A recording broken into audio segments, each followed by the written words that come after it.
हरे कृष्णा। आप सभी का स्वागत है इस एडवांस भगवत गीता के सेशन में।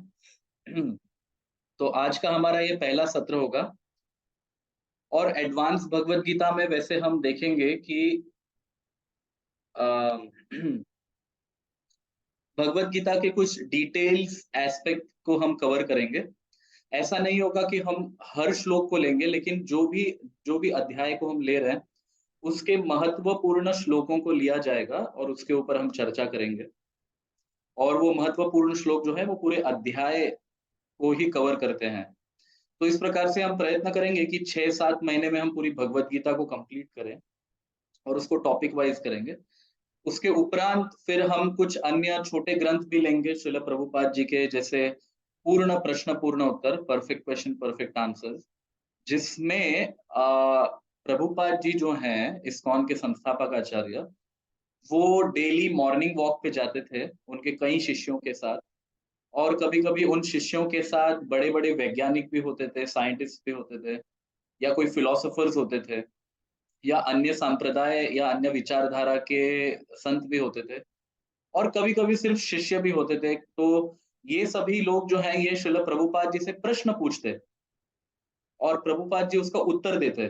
तो ये रिकॉर्डिंग की गई थी और उसको प्रभुपाद जी के शिष्यों ने कंपाइल किया एक ग्रंथ के रूप में, जिसका नाम दिया गया पूर्ण प्रश्न पूर्ण उत्तर। ये बहुत इंटरेस्टिंग ग्रंथ है, परफेक्ट क्वेश्चन परफेक्ट आंसर। सो वैसे मैं आपके सामने कुछ शेयर करना चाहूंगा यहाँ पे।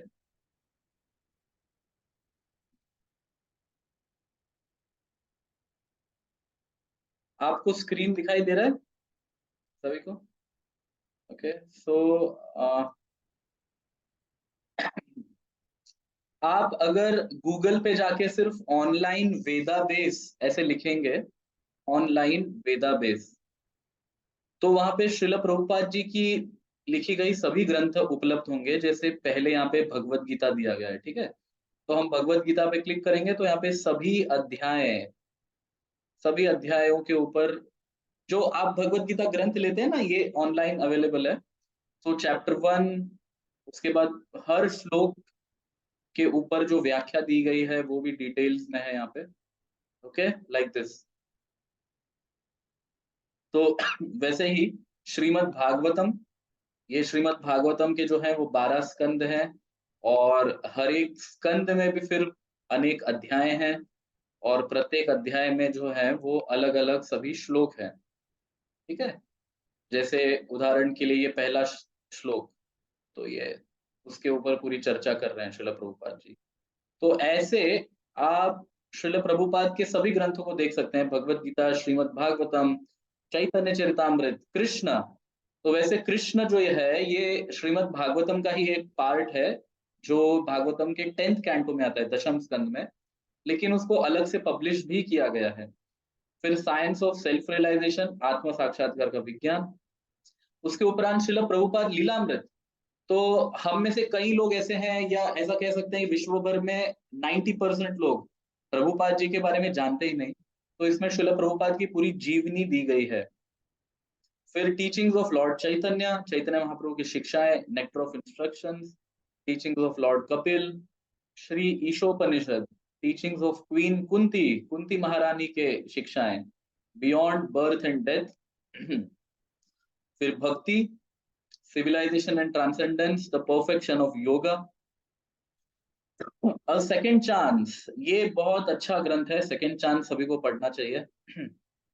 हम सभी अपने जीवन में पाप करते हैं, तो पाप से कैसे बचें, तो ये एक दूसरा मौका हमें दिया जाता है। द पाथ ऑफ परफेक्शन, फिर the journey of self discovery. उसके उपरांत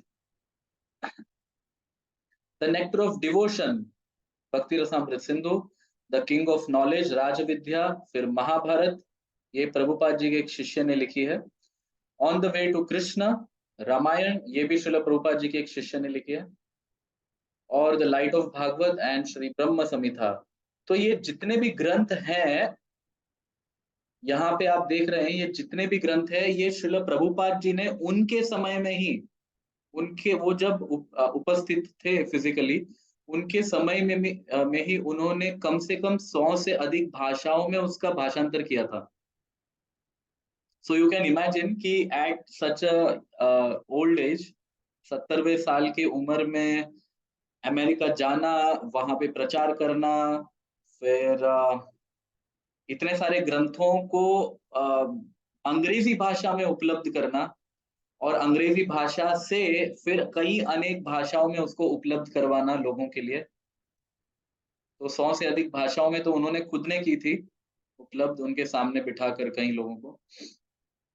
और पूरे विश्व भर में भ्रमण करना, कम से कम 13 से 14 बार उन्होंने पूरे विश्व भर में भ्रमण किया श्रील प्रभुपाद। और 108 से अधिक मंदिरों की स्थापना की, कई गुरुकुलों की स्थापना की, और 10,000 से अधिक शिष्य बनाए, कई लोगों को संन्यास भी दिया। तो आप देख सकते हैं कि श्रील प्रभुपाद जो है इस्कॉन के संस्थापक आचार्य, ये वास्तविक रूप में भगवान के द्वारा शक्ति प्रदान किए गए हुए आचार्य हैं। अन्यथा इतने कम समय में, क्या 10 साल की उम्र में या 10 साल के उस अवधि में, 70 से लेकर 80 साल की अवधि में, क्या पॉसिबल है इतना बड़ा भक्ति का साम्राज्य खड़ा करना? It is not possible. अगर हम आज के भी तारीख में देखेंगे, बहुत अच्छी सैलरी भी हो और हमें अपना नया घर भी लेना है, तो भी उसके लिए हमें लोन लेना पड़ता है, राइट? और उस लोन को चुकाते चुकाते कई साल बीत जाते हैं। लेकिन श्रील प्रभुपाद जी ने जीरो से, शून्य से इसको प्रारंभ किया और कई लोगों को प्रेरणा दी। और आज भी श्रील प्रभुपाद के जाने के बाद, ऑफ कोर्स श्रील प्रभुपाद उनके उपदेशों के माध्यम से, उनके शिष्यों के माध्यम से, उनके ग्रंथों के माध्यम से हमारे साथ हैं, उनके वाणी के माध्यम से हैं। लेकिन उनके फिजिकल एब्सेंस में भी आज इस्कॉन पूरे विश्व में इतना फैल चुका है। आ, जैसे चैतन्य मंगल में एक चैतन्य मंगल आज से 450 वर्ष पूर्व लिखा गया ग्रंथ है। उसमें ऐसा लिखा गया है, पृथ्वी ते आचे जत नगरादि ग्राम सर्वत्र प्रचार होइबे मोर नाम। तो ये चैतन्य महाप्रभु कहते हैं कि आने वाले समय में पृथ्वी पे जितने भी नगर हैं, मतलब सिटीज है, टाउन्स है, ग्राम मतलब विलेजेस हैं, सब जगह मेरे नाम का प्रचार होगा। तो आप सोच सकते हैं कि 450 साल बाद श्रील प्रभुपाद आए, उन्होंने इस भविष्यवाणी को सार्थक किया। तो चैतन्य महाप्रभु इनडायरेक्टली किसकी चर्चा कर रहे हैं? ये श्रील प्रभुपाद की ही बात कर रहे थे, राइट? सो ऐसे एक व्यक्ति जो है वो विशेष व्यक्ति होके जाते हैं, इनके जैसा ना कोई पहले कर चुका है, ना इनके जैसा कोई बाद में कर पाएगा, न भूतो न भविष्यति। क्या आपने सुना है कि प्रभुपाद जैसे कोई आया था, पूरे विश्व भर में उसने धर्म की स्थापना की, इतने कम समय में, इतने वृद्धावस्था में, इतने सारे ग्रंथ लिखे, उन ग्रंथों को अनेक भाषाओं में उपलब्ध करवाया, इतने मंदिर बांधे? क्या सुना है ऐसा कभी? ये कोई चमत्कार से कम नहीं है। वैसे आध्यात्मिक व्यक्ति जो है, जिसके ऊपर भगवान विशेष कृपा करते हैं, या भगवान जिसे विशेष रूप से चुनते हैं जीवों का उद्धार करने के लिए, तो उनको भगवान अपनी शक्ति प्रदान करते हैं। और शक्ति अगर भगवान प्रदान करते हैं, तो ऐसा व्यक्ति क्या कुछ नहीं कर सकता, है ना? तो ऐसे संत जो हैं ये साधारण नहीं है, और हम बहुत भाग्यशाली हैं कि उन्होंने स्थापना की हुई इस इस्कॉन में, international society for Krishna consciousness, अंतरराष्ट्रीय श्री कृष्ण भावनामृत संघ में हमने खुद को जोड़ा है। हम इसका लाभ उठाएं अच्छे से, ऐसी आशा में रखता हूँ। ओके, सो अभी हम आज का सेशन जो है वो प्रारंभ करते हैं एक महत्वपूर्ण पॉइंट से। So this is the point, see Bhagavad Gita में हम अगर जाएंगे, इंट्रोडक्शन। सो श्रील प्रभुपाद जी ने ये इंट्रोडक्शन लिखा है, और ये हम सभी को पता होना चाहिए कि कोई भी आध्यात्मिक ग्रंथ हम पढ़ते हैं या आध्यात्मिक जीवन में हम आगे बढ़ते हैं, तो उसका एकमात्र जो द्वार है, दरवाजा जिसको कहते हैं, ये दरवाजा कौन खोलता है? तो इसकी यहाँ पे चर्चा की गई है। ओम अज्ञानतिमिरन्धस्य ज्ञानाञ्जनशलाकया चक्षुरुन्मीलितं येन तस्मै श्रीगुरवे नमः। श्रीचैतन्यमनोभीष्टं स्थापितं येन भूतले स्वयं रूप कदा मह्यं ददाति स्वपदान्तिकम्। देखिए क्या कहा जा रहा है यहाँ यहाँ पे लिखा जा रहा है, I was born in the darkest ignorance and my spiritual master opened my eyes with the torch of knowledge. I offer my respectful obeisances unto him. तो देखिए, ये ओम अज्ञान तिमिरंधस्य, तिमिर जो है, इसको अंग्रेजी में अगर हम कहते हैं तो इसको कैटरैक्ट कहा जाता है। तो जिसको कैटरैक्ट हुआ है उसको जो है, कोई भी चीज जो है वो क्लियरली नहीं दिखती, विजन जो है वो क्लियर नहीं होता, इट इज वेरी ब्लर, है ना। सो ओम अज्ञान तिमिरंधस्य, तो अज्ञान रूपी जो तिमिर है, ऐसा कैटरैक्ट डिजीज जो है, जिसके कारण अंधस्य, मैं ठीक से देख नहीं पा रहा था, तो ज्ञानांजन शलाकया, गुरु क्या करते हैं, शलाका का अर्थ है कि इंस्ट्रूमेंट जिससे आंखों को ठीक कर सकते हैं। तो ज्ञान रूपी इंस्ट्रूमेंट जो है, उससे क्या किया, चक्षुर उन्मिलितम ये न, मेरे गुरु ने मेरे चक्षु, मेरी आंखें जो है, उन्मिलितम, उन्होंने मुझे खोलने में प्रयत्न किया। तस्मै श्री गुरवे नमः, तो मैं ऐसे गुरु को प्रणाम करता हूँ। ये मैं इसलिए समझा रहा हूं आपको कि अगर व्यक्ति में नम्रता न हो तो वो आध्यात्मिक जीवन में कभी आगे नहीं बढ़ सकता।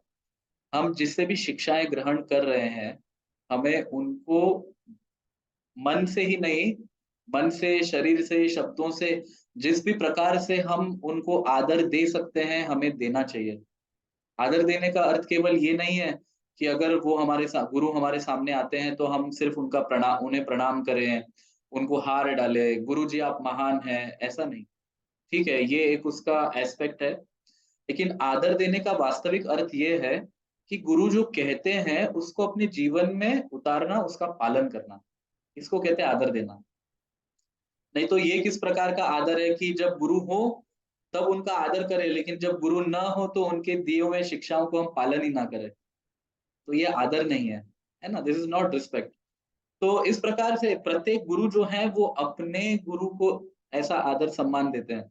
तो जैसे मैं ये ओम अज्ञान तिमिरंधस्य से कह रहा हूँ, तो मैंने जिनसे शिक्षाएं प्राप्त की है, मैंने जिनसे दीक्षा ग्रहण की है, उन गुरुओं को नमन करता हूँ और पूरे गुरु परंपरा को नमन करता हूँ। इस प्रकार से हम सभी को सोचना चाहिए।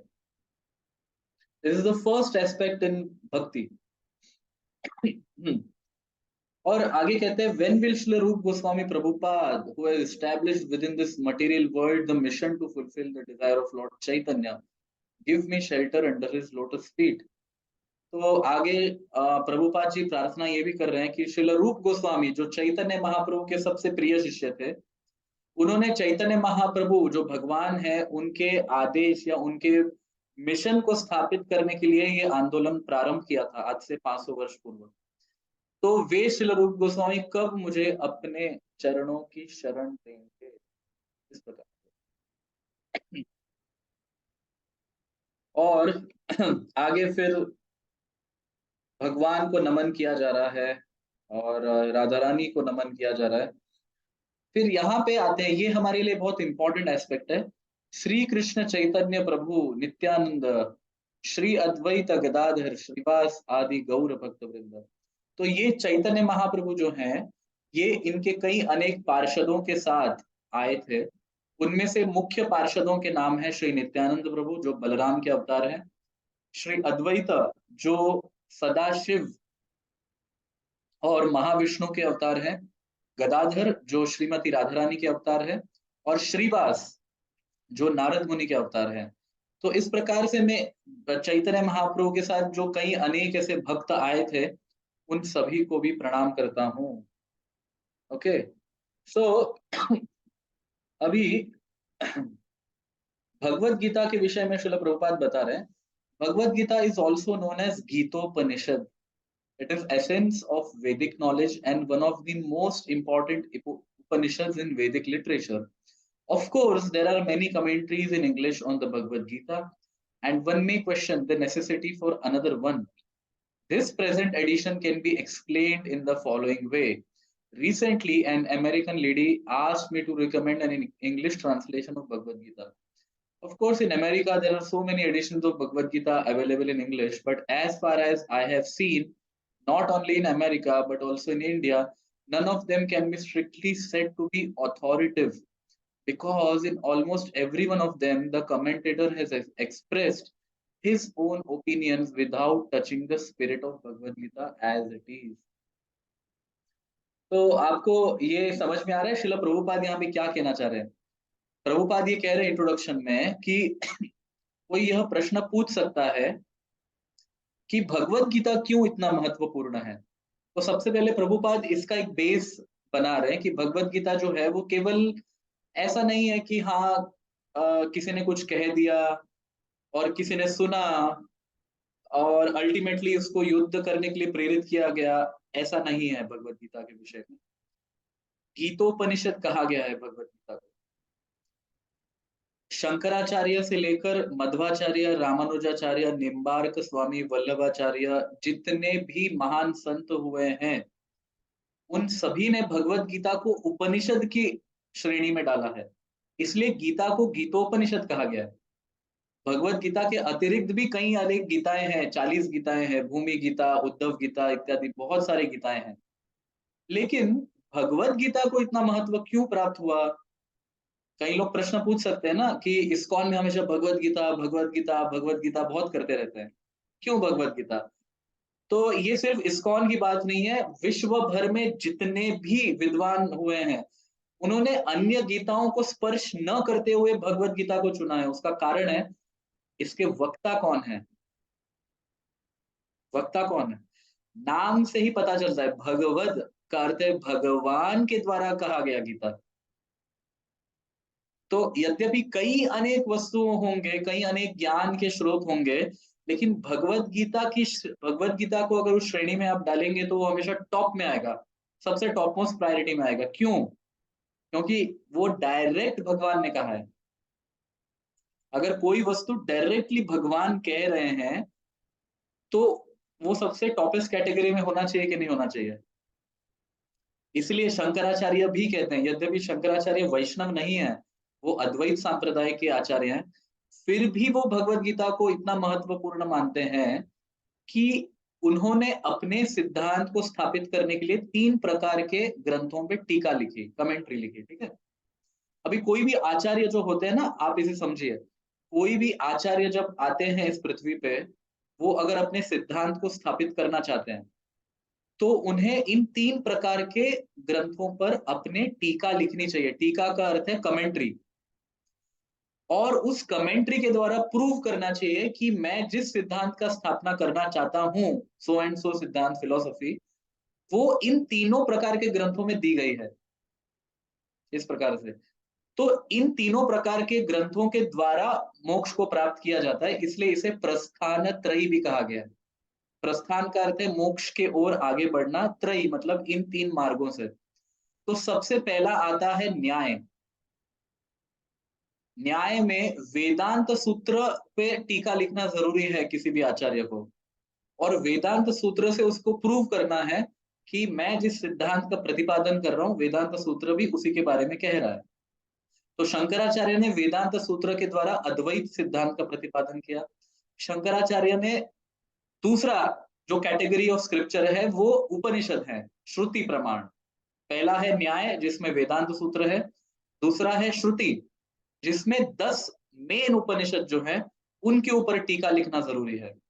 जैसे मुंडक उपनिषद, मांडुक्य उपनिषद, छांदोग्य उपनिषद, श्वेताश्वतर उपनिषद, कठोपनिषद, ईशोपनिषद, ऐसे 10 उपनिषद है। प्राइमरी है 108, लेकिन प्राइमरी 10 उपनिषद है।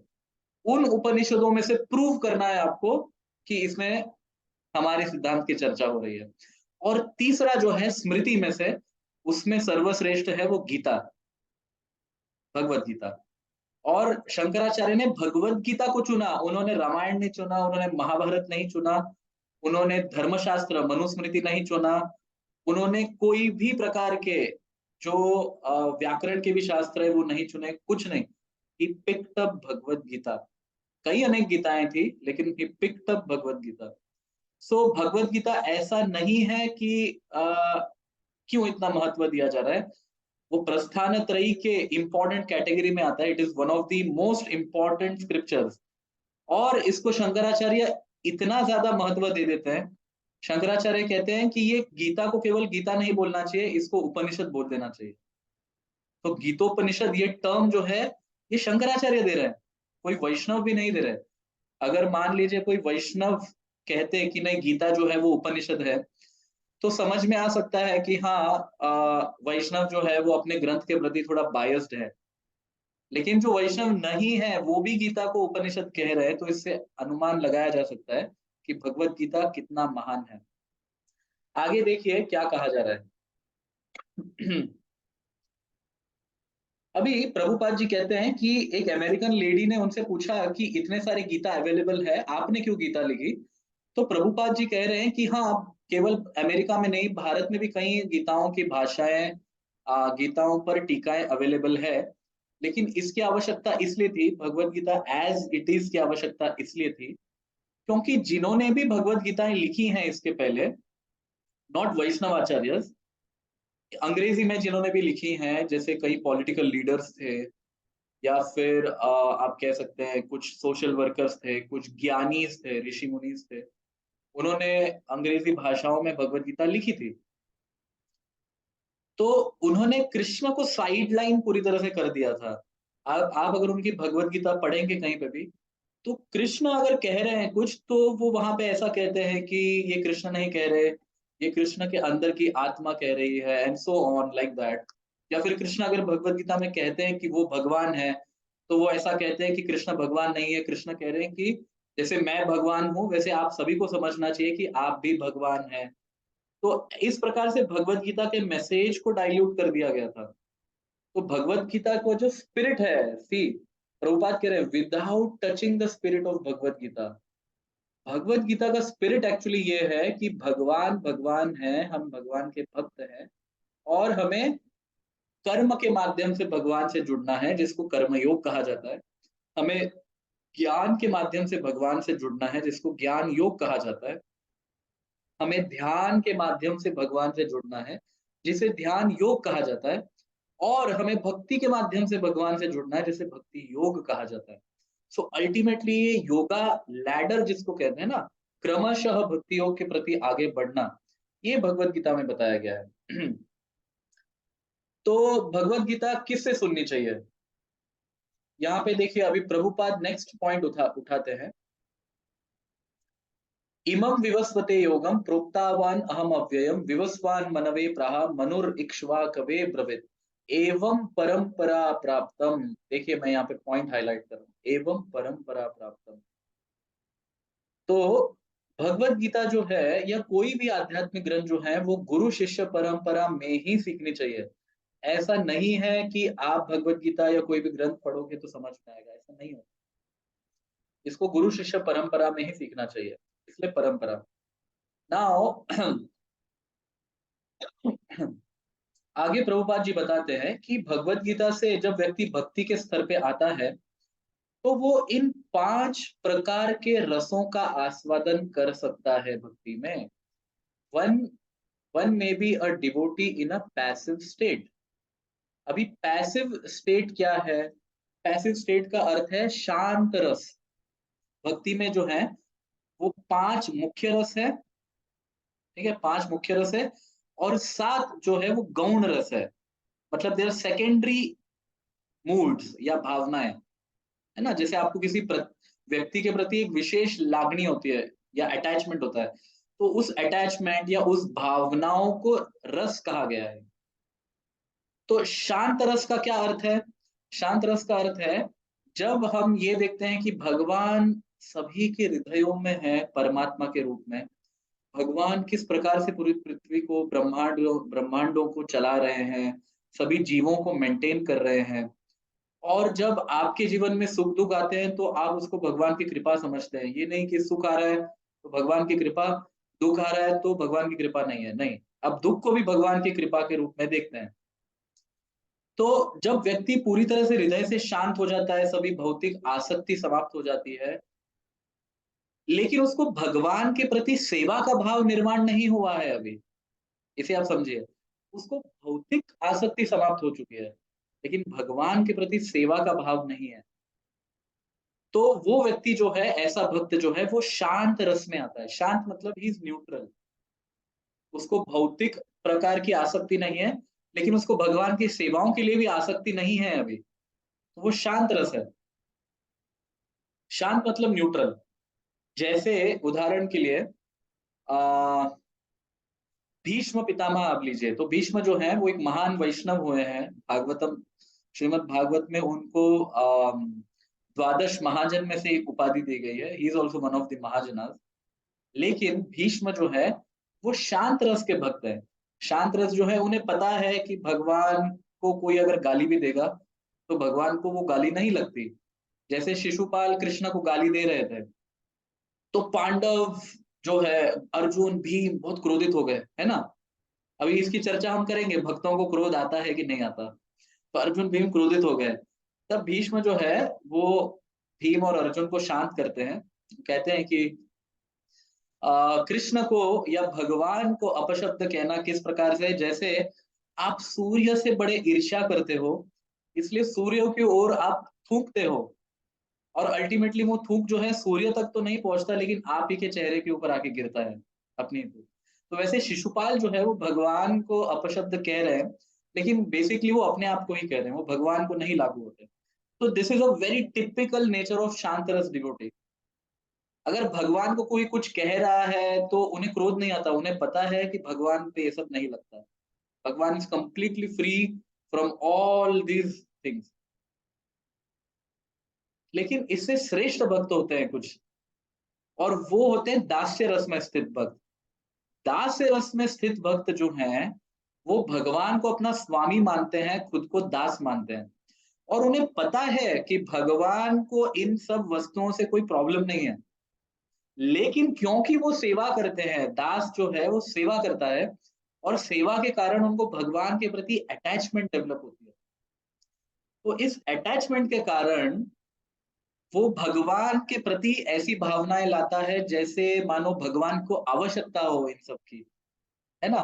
जैसे दास में अगर हम कहें, तो हनुमान इज द बेस्ट दास, है ना। हनुमान इज द बेस्ट दास। तो जैसे हनुमान जी को रावण ने कैद करने का प्रयत्न किया था, और हनुमान जी रावण के दरबार में जाते हैं, वहां पे रावण बहुत गाली देता है रामचंद्र जी को, या बहुत अलग अलग अपशब्द प्रयोग करते हैं कि तुम्हारे प्रभु भिखारी है, उनकी पत्नी मेरे पास है, वो कुछ नहीं कर पा रहे, मेनी वर्ड्स।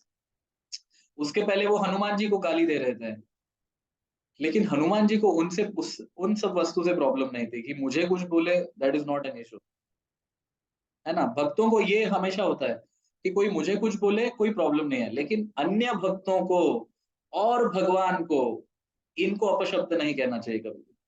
तो जब हनुमान जी ने सुना कि रावण जो है वो भी रामचंद्र जी पे कुछ कह रहा है, तो हनुमान जी ने डिसाइड किया कि अब लंका जलानी है। तो दास्य रस में जो स्थित है ना, वहां से भक्तों को अटैचमेंट, भगवान के प्रति आसक्ति होती है, इसके कारण उनको थोड़ा सा क्रोध भी आ जाता है, एंड दैट क्रोध इज परफेक्ट। वो क्रोध अच्छा है। इसका अर्थ ये नहीं है कि हम पूरे दुनिया में जाके क्रोध करें, ये बात नहीं कर रहा मैं कह रहा हूं कि ये फीलिंग आना इज वेरी नेचुरल। आप जब किसी से प्रेम करते हो, तो वो प्रेम जब बहुत बढ़ जाता है, आप सुन नहीं पाते उनके विषय में अपशब्द, है ना। उसी प्रकार से भगवान को अगर कोई गाली भी दे, तो भी भगवान को उसका असर नहीं होता, लेकिन भक्त वो सह नहीं सकते। उसी प्रकार से हनुमान जी सह नहीं पाए, मेरे कहने का तात्पर्य है। सो दास से रस से जो है, वो भक्ति में गहराई जिसको कहते हैं, है ना। जैसे दूध है, दूध से आप बनाते हो माखन, माखन से आप बनाते हो घी। आप समझ रहे हैं इसे। तो दूध इज लाइक शांत रस, और जब दूध में और गाढ़ापन आ जाता है, दही बनता है, मक्खन बनता है, घी बनता है, जैसे जैसे जैसे गाढ़ापन बढ़ते जाता है, तो क्या होगा, उसका लास्ट फॉर्म जो है वो घी होगा, है ना। उसी प्रकार से जब भगवान के प्रति भक्ति जो है वो गाढ़ी होते जाती है, डेंस्ड होती जाती है, तो व्यक्ति शांत रस से ऊपर उठता है, दास्य रस में स्थित हो जाता है। दास्य रस से भी ऊपर उठ जाता है, और सख्य रस में स्थित हो जाता है, मतलब वो भगवान को अपना मित्र मानता है। जैसे अर्जुन, अर्जुन सख्य रस के सबसे उत्तम उदाहरण है।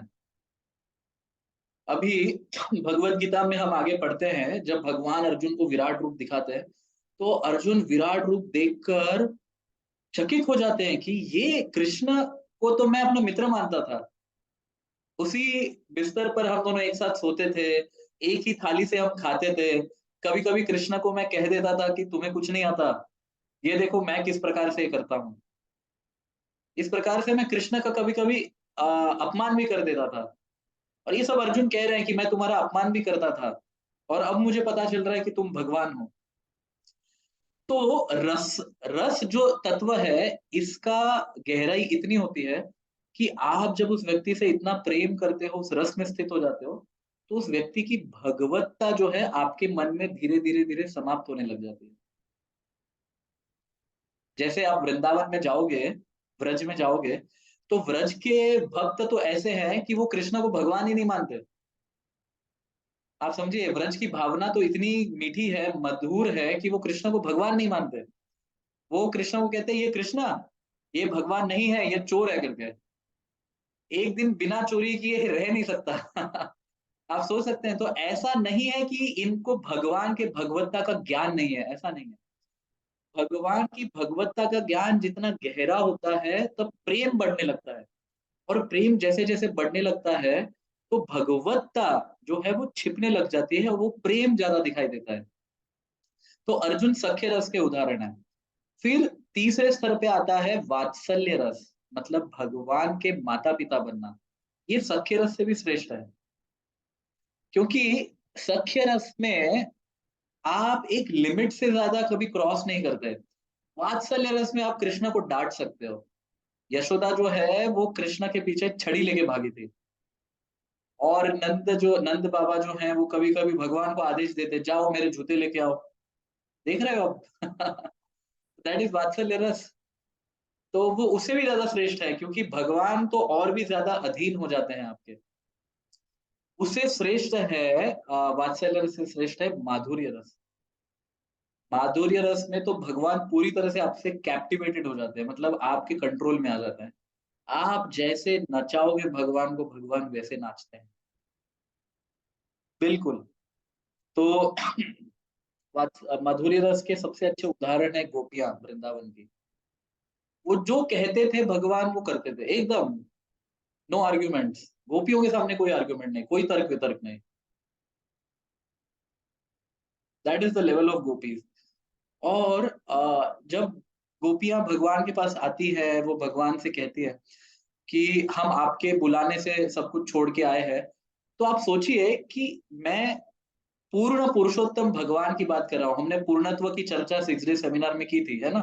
पूर्ण किसको कहते हैं? पूर्ण मीन्स इनफाइनाइट। जब भगवान गोपियों का प्रेम देखते हैं, तो भगवान गोपियों से कह देते हैं कि आपके जैसा प्रेम जो है ना, वो कोई कर नहीं सकता। आपकी भक्ति सबसे सर्वश्रेष्ठ है। इसलिए आपकी महानता आपके पास हमेशा रहे, ये मैं प्रार्थना करता हूँ।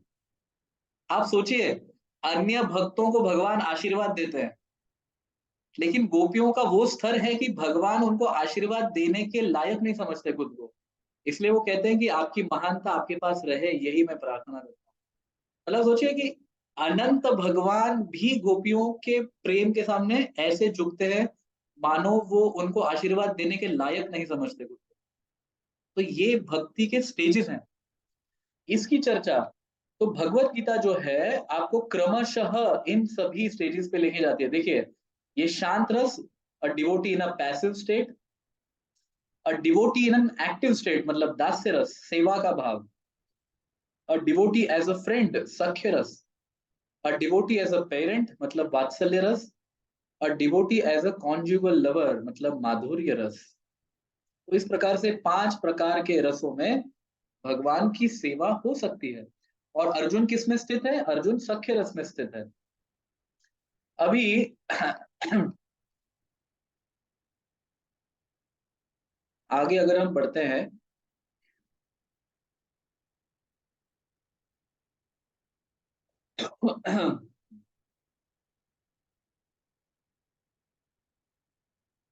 यहाँ पे श्रील प्रभुपाद समझा रहे हैं, out of these 5 basic subject matters in Bhagavad Gita, it is established that the supreme Godhead or Krishna or Brahman or the supreme controller or Paramatma, you may use whatever name you like, is the greatest of all. अभी कौन से 5 प्रकार के विषयों की चर्चा की गई है, इसको आप नोट डाउन कीजिए। पूरे भगवत गीता में 5 प्रकार के विषय हैं। सबसे पहला है ईश्वर,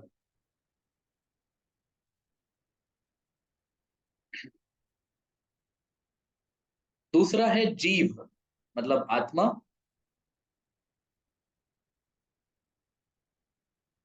तीसरा है प्रकृति, प्रकृति के 3 गुण, चौथा है कर्म और पांचवा है समय काल। तो बेसिकली हमने जो 6 दिन का सेमिनार किया था है ना, इन 6 डे सेमिनार में हम इन 5 सब्जेक्ट्स को ही डिस्कस कर रहे थे।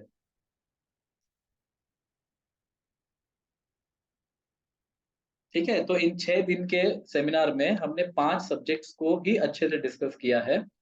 तो उसमें से जो एक टॉपिक है कृष्ण या ईश्वर वो सबसे सर्वश्रेष्ठ है, is the greatest of all. The living beings are in quality like the supreme controller. For instance, the Lord has control over the universal affairs of material nature. Material nature is not independent. She is acting under the directions of Supreme Lord. As Lord Krishna says, Mayadhyakshena prakrite suyate sacharacharam. This material nature is working under me, under my direction. तो अभी यहाँ पे श्रील प्रभुपाद उदाहरण दे रहे हैं कि भगवान को परमेश्वर कहा गया है। क्यों? छोटे छोटे ईश्वर तो सभी लोग हैं। छोटे छोटे ईश्वर, ईश्वर का अर्थ क्या है? नियंत्रक, कंट्रोलर। तो जैसे हम जीव भी जो हैं कुछ कुछ एस्पेक्ट्स पे ईश्वर हैं। कैसे? जैसे हमारे शरीर पे हमारा कंट्रोल है, या अगर हम किसी कंपनी में बॉस हैं तो हमारे एम्प्लॉयज में हमारा कंट्रोल है। अगर हम किसी देश के नेता हैं तो हमारा देश पे नियंत्रण है, कंट्रोल है। इस प्रकार से छोटे से लेकर बड़े स्केल तक, ब्रह्मा तक, सभी लोग नियंत्रक हैं। उनके उनके उनके उनके शक्ति के अनुसार सभी लोग ईश्वर हैं। लेकिन क्या वो परमेश्वर है? परमेश्वर का क्या अर्थ है कि वो साइमल्टेनियसली सभी पे कंट्रोल करता है। ऐसा नहीं है कि उनका कंट्रोल लिमिटेड है। एक घर का जैसे घर में कोई बड़े बुजुर्ग है तो उनका कंट्रोल अपने घर तक सीमित रहेगा, वो अन्य घरों पर कंट्रोल नहीं कर सकते। उनका कंट्रोल अपने घर तक सीमित रहेगा कि मैं जैसा कहता हूं, मैं जैसा कहती हूं वैसे मानना चाहिए। तो इस प्रकार से हर एक व्यक्ति का कंट्रोल की एक सीमा है। लेकिन भगवान क्या है? अनंत होने के कारण, हमने अनंत की चर्चा की थी 6 डे सेमिनार में, पूर्ण की चर्चा की थी। तो भगवान का पूर्णत्व अनंत होने के कारण उनका कंट्रोल भी अनलिमिटेड है, अनंत है। सो ही इज परमेश्वर। मतलब छोटे ईश्वर तो सभी है हम, लेकिन परमेश्वर कौन है? वो भगवान है। ओके इस प्रकार से अभी आगे यहाँ पे बताया गया है, जैसे इंट्रोडक्शन काफी बड़ा दिया है प्रभुपाद जी ने, but we will take now this is an important point.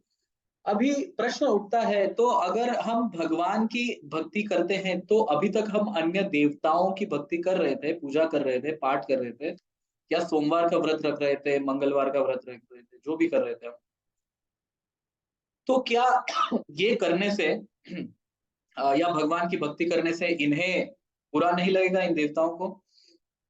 तो देखिए भगवत गीता में भगवान बताते हैं, कामैस्तैस्ते ऋतज्ञान प्रपद्यन्ते अन्य देवताः तम तम नियमम आस्थाय प्रकृत्या नियत स्वया। क्या कह रहे हैं भगवान? देखिए, कामैस्तैस्ते ऋतज्ञाना मतलब जिसकी जिसका ज्ञान जो है, जिसका ज्ञान जो है वो इच्छाओं के द्वारा छीन लिया गया है। काम का अर्थ है इच्छाएं, वो छीन लिया गया है। प्रपद्यन्ते अन्य देवता, वैसे लोग शरणागति लेते हैं अन्य देवताओं की। अन्य का अर्थ क्या है? भगवान कह रहे मेरे अतिरिक्त अन्य लोगों की शरणागति लेते हैं। इस प्रकार से और उनके जो जो नियम बताए गए हैं उस प्रकार से वो श्रद्धा पूर्वक उसकी उसका पालन करते हैं ऐसे। तो अल्टीमेटली भगवान ये कह रहे हैं कि बुद्धिशाली व्यक्ति को क्या करना चाहिए, बुद्धिशाली व्यक्ति को अल्टीमेटली हम आध्यात्मिक जीवन में प्रवेश कर ही इसलिए रहे हैं क्योंकि हमको भौतिक आसक्ति छोड़नी है, ना कि भौतिक आसक्ति में और आगे बढ़ना है ना। तो हमको लेनी चाहिए शरण भगवान की। फिर भगवान के धाम का वर्णन है यहाँ पे कि भगवान का धाम कैसा है। न वहां पे सूर्य की आवश्यकता है प्रकाश के लिए, है ना, न वहां पे चंद्र की आवश्यकता है, न वहां पे गर्मी के लिए पावक अग्नि की आवश्यकता है। तो इन शॉर्ट भगवान का धाम भी भगवान जैसा पूर्ण है। और क्या, यद गत्वा न निवर्तन्ते तद धाम परमम मम। तो जहां लौटने के बाद आप वापस इस भौतिक जगत में नहीं गिरते, वो है मेरा धाम। ऐसे भगवत गीता में भगवान इसको क्लियर करते हैं।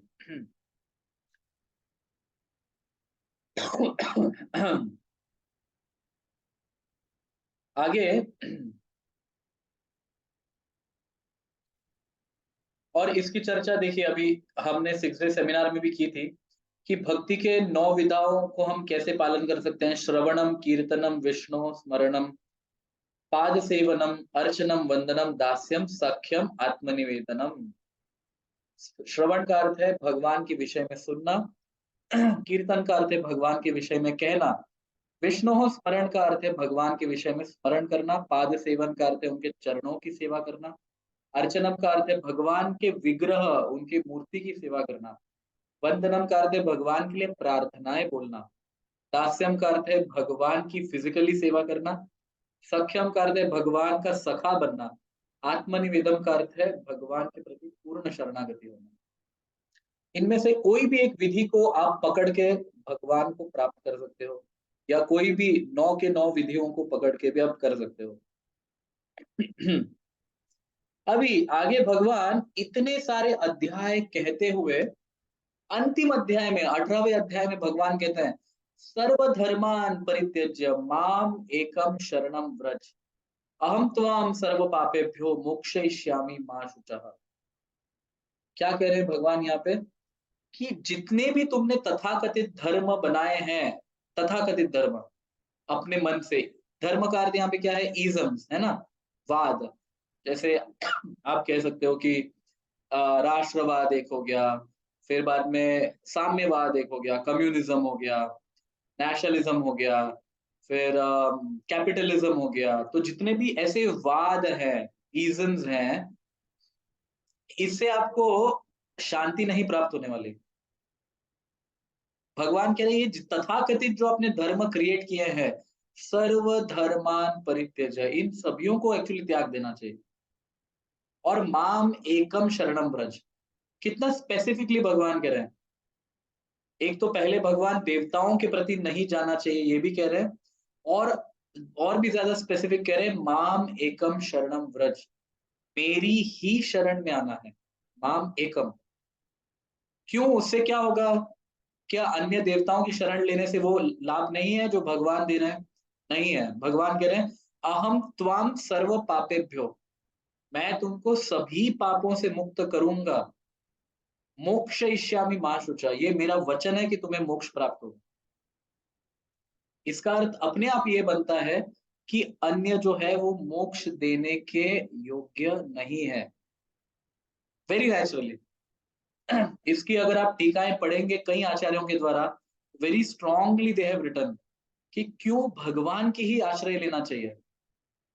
उदाहरण के लिए मान लीजिए, क्या अन्य देवी देवताओं को कोई स्थान नहीं है? नहीं, ऐसा नहीं है, बिल्कुल है। उदाहरण के लिए, आपको अगर फिनेंस रिलेटेड कुछ आ, मांगना है तो आप किसके पास जाओगे? आप फिनेंस मिनिस्टर के पास जाओगे, राइट? उसी तरह से आपको अगर डिफेंस रिलेटेड कुछ कहना है तो आप किसके पास जाओगे? You will go to defence minister. आपको अगर शिक्षाओं से संबंधित कुछ कहना है तो आप एजुकेशन मिनिस्टर के पास जाओगे। तो वैसे सभी देवताओं को उनके उनके डिपार्टमेंट्स दिए हैं, लेकिन prime minister is that one person जिससे सभी मिनिस्टर्स कनेक्टेड हैं। आप समझ रहे हैं इस पॉइंट को? Prime minister is that one person. Prime minister बहुत नहीं हो सकते, वो एक ही व्यक्ति हो सकता है। वो एक व्यक्ति ऐसा है जिससे सभी लोग नियंत्रित में है, नियंत्रण में है। उनके साथ अगर संबंध अच्छा है तो क्या अनेक मंत्रियों के पास जाने की आवश्यकता है?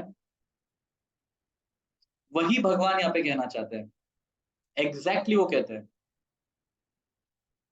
पहले कामैस्तैस्ते ऋतज्ञाना के द्वारा भगवान कह रहे हैं कि जिनकी बुद्धि हर ली गई है, जिनका ज्ञान हर लिया गया है, वो बहुत सारी जगह भटकते रहते हैं, यहाँ पे भी जाएंगे, वहां जाएंगे, सब कुछ करेंगे वो।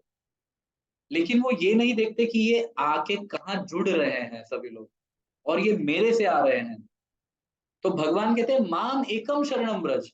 अगर आप मेरी शरण में आओगे तो बाय नेचर ये सभी आपको प्राप्त होगा, बाय नेचर।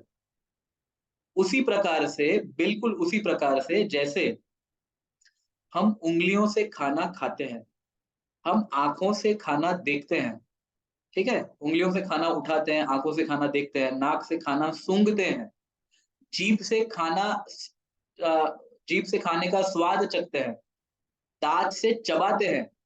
पेट क्या करता है? पेट क्या करता है? पेट कोई एक्टिविटी कर रहा है? Yes, it is doing the greatest activity.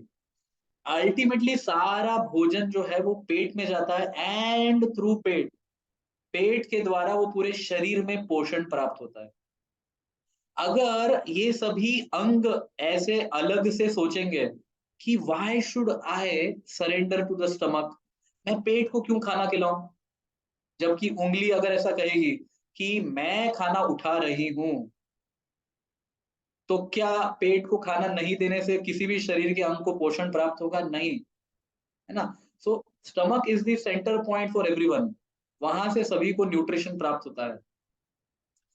दूसरा उदाहरण, वृक्ष जो है, आप वृक्ष के डालियों को, पत्तों को, फलों को, फूलों को पानी डालते हैं या वृक्ष के जड़ में पानी डालते हैं? पानी कहाँ डालते हैं आप? वृक्ष के जड़ में डालते हैं, राइट? जब आप जड़ में पानी डालते हैं तो नेचुरली सभी को पानी मिल जाता है। तो ऐसा नहीं है कि अन्य देवी देवताओं का महत्व नहीं है, ऐसा नहीं है। बुद्धिशाली व्यक्ति क्या करता है, जड़ कहाँ पे है उसको संतुष्ट करो, सेटिस्फाई द रूट। अगर वो रूट को सेटिस्फाई करता है, वहां पानी डालता है, तो सभीयों को अपने आप पानी प्राप्त होता है। तो इसलिए भगवान यहाँ पे कहते हैं सर्वधर्मान परित्यज्य माम एकम शरणम व्रज, मेरे अकेले के शरण में आने से क्या होगा, अहम त्वाम सर्व पापेभ्यो मोक्षयिष्यामि मा शुचः। अभी देखिए, ये श्लोक जो है, ये दो श्लोक जो है शंकराचार्य ने कहे हैं, ये बहुत इंपॉर्टेंट श्लोक है। भगवत गीता क्यों महत्वपूर्ण है? क्यों हम चार वेद नहीं पढ़ सकते, इतने सारे पुराण पढ़ नहीं सकते, उपनिषद नहीं पढ़ सकते, वेदांत सूत्र नहीं पढ़ सकते?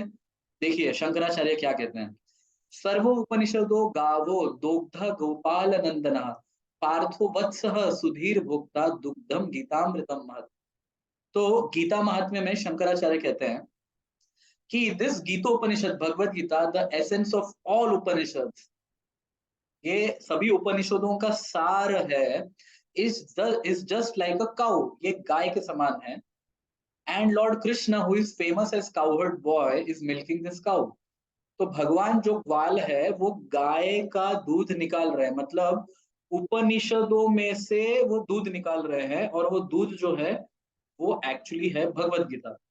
Arjun is just like the calf, जो अर्जुन है वो गाय के बछड़े के समान है, जिसको दूध भगवान निकाल के पिला रहे हैं। और शुद्ध भक्त जो है वो इस दूध, जो भगवत गीता रूपक दूध है, इसका स्वाद चखते रहते हैं। कितना सुंदर शंकराचार्य कहते हैं कि ये एक शास्त्र ऐसा है कि ये सभी शास्त्रों का सार है।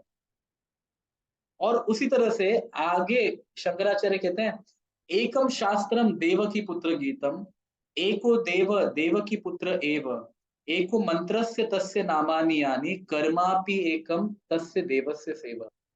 वो कह रहे हैं कि अगर पूरे संसार में से सभी शास्त्र भी समाप्त हो जाएंगे लेकिन एक शास्त्र रहेगा, एकम शास्त्रम देवकी पुत्र गीतम, तो भी देवकी पुत्र मतलब कृष्ण के द्वारा गाया गया गीत, ये शास्त्र जो है ये सभियों को ज्ञान प्रदान करने में पूर्ण समर्थ है। एको देवो देव की पुत्र एव, एक देव की आराधना करनी है वो है देव की पुत्र एव, केवल इनकी आराधना करनी है। एको मंत्रस्य तस्य नामानि यानि, और एक मंत्र का जप करना है वो है भगवान के नामों का। हरे कृष्ण कृष्ण कृष्ण हरे हरे, हरे राम राम राम हरे हरे। कर्माप्य एकम तस्य देवस्य सेवा, और कर्म क्या है, भगवान की सेवा करना, ये है कर्म। तो अभी हम भगवत गीता जब सीखते हैं तो हमने यूनिवर्सिटीज की भी चर्चा की थी। 4 मेन यूनिवर्सिटीज हैं भक्ति के, उसमें से इस्कॉन जो है वो ब्रह्म संप्रदाय में आता है। तो यहाँ पे संप्रदाय का लिस्ट दिया गया है। कृष्ण ने ज्ञान दिया ब्रह्मा को, ब्रह्मा ने नारद को, नारद ने व्यास को, व्यास ने मध्व को, पद्मनाभ, फिर नृहरि, फिर माधव, फिर अक्षोभ्य तीर्थ, फिर जय तीर्थ, ज्ञान सिंधु, दयानिधि, विद्यानिधि, राजेंद्र, जयधर्म, पुरुषोत्तम, ब्राह्मण्य तीर्थ, व्यास तीर्थ, लक्ष्मीपति, माधवेंद्रपुरी, ईश्वरपुरी, फिर चैतन्य महाप्रभु भगवान स्वयं, फिर रूप गोस्वामी, रघुनाथ दास गोस्वामी, जीव गोस्वामी, कृष्णदास, नरोत्तम, विश्वनाथ, बलदेव विद्याभूषण, जगन्नाथ, भक्ति विनोद ठाकुर, गौर किशोरदास बाबा जी, भक्ति सिद्धांत एंड एसी भक्ति वेदांत स्वामी प्रभुपाद। तो हमारा गुरु परंपरा जो है, सॉरी, हमारा जो भगवत गीता का ज्ञान है वो गुरु परंपरा पर आधारित है। ऐसा नहीं है कि किसी ने बस अचानक से भगवत गीता देख लिया, सीख लिया, वेरी एनलाइटनिंग, गीता पे टीका लिख दी और सबको बताने लग गए। क्या पता अर्थ का अनर्थ लिख दिया हो उसके अंदर, who knows. So it should be learned under someone's guidance. तो यहाँ पे हम गुरु परंपरा पे रोक देते हैं। ओके, हरे कृष्णा। सो आज के इस सत्र में आप में से किसी को कोई प्रश्न है, सो आई एम अनम्यूटिंग एवरीवन, आप लोग प्रश्न पूछ सकते हैं। एंड फ्रॉम नेक्स्ट सेशन हम लोग भगवत गीता के पहले अध्याय से प्रारंभ करेंगे। Yes, any questions?